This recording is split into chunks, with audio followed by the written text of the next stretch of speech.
जय श्री कृष्णा। ब्रजधाम की जय, गोपी वृंद की जय। कानन दे अंगुरी रही बो, जब ही मुरली धुनी मंद बजे हैं। रसखान जी का ये सवया है। रसखान जी के शब्दों में एक गोपी अपनी सखी से कहती है कि जब कृष्ण की मंद मंद मुरली बजती है, तब चाहे कोई मेरे कानों में उंगली दे दो, मैं अपने कानों में उंगली चाहे डाल भी लूं, तो भी वो ध्वनि मेरे अंतरतम तक चली जाती है।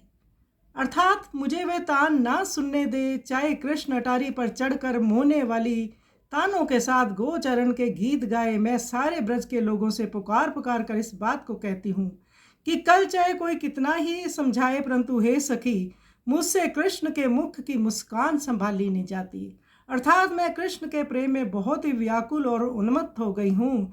तो निरंतर ब्रजधाम में श्री कृष्ण की मुरली का नाद सुनाई देता है, उनके दर्शनों का सुख मिलता है। तो गोपियाँ कहती हैं, ये जब मुरली बजती है तुम अपने घर के काम नहीं कर सकते, हमारे सास ससुर हमें उलाने देते हैं, परंतु हम क्या करें, हमारी तो गति उसी ओर चलती चली जाती है, हमारी आत्मा उधर ही जाती है जहाँ कृष्ण का स्वर नाद होता है।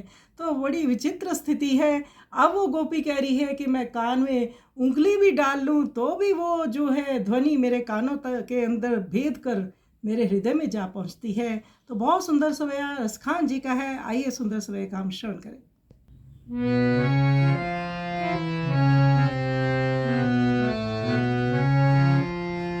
कानन दे अंगूरी रही भोज बही, कानन दे अंगूरी रही भोज बही, मुरली धुनी मंद बजे, मोहनी तानन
समूह